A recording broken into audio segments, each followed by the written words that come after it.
Hi, my name's Andrew Parker. I'm the founder of the FloodJack system and the Hadley Flood Safe House. The Flood Safe House automatically raises the house above the water level.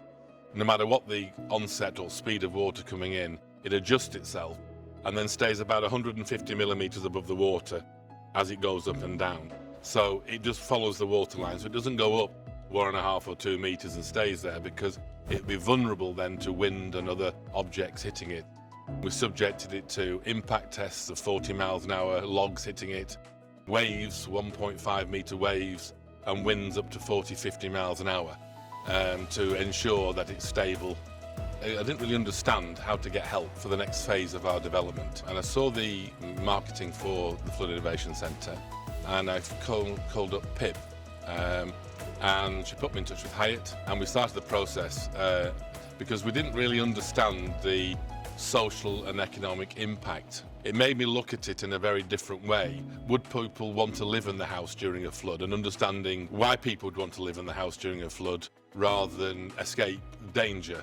And understanding that reason helps us develop the product to a better end. So it was an incredible experience, and I would highly recommend anybody goes through it. My name's Hyatt Jackson. I'm one of the technology research managers at the Flood Innovation Centre. I'm Kate Smith. I'm a postdoctoral researcher at the Flood Innovation Centre. I was part of the team that put the FloodJack package together. When Andrew first came to us, he was quite late on in the development of his project. He hadn't quite got to the commercialization stage, but he'd done a lot of prototyping work.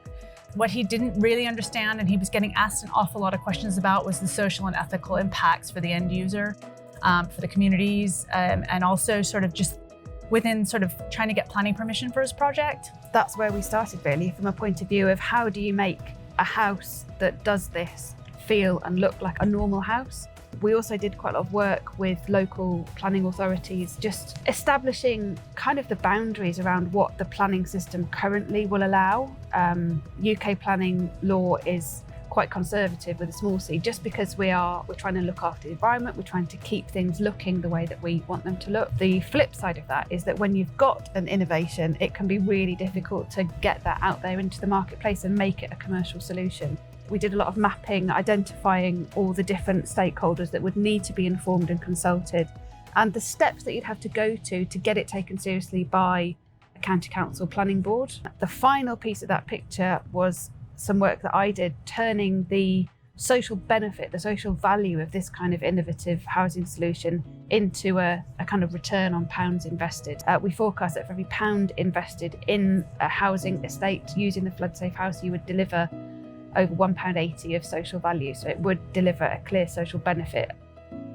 Hyatt's put me in touch with a lot of people we've talked to, mainly for advice. For example, we didn't understand when the electric would be cut off during a flood, and that's very important to us because obviously our system works on electricity. So how we would end up using a backup system to make sure when the cut-off came, who turns electric off? Well, the answer is sometimes it's the weather that floods the substation, and sometimes it's the first responders who say, we've got people going in now, we need to cut the electricity off. So we need to understand how that worked.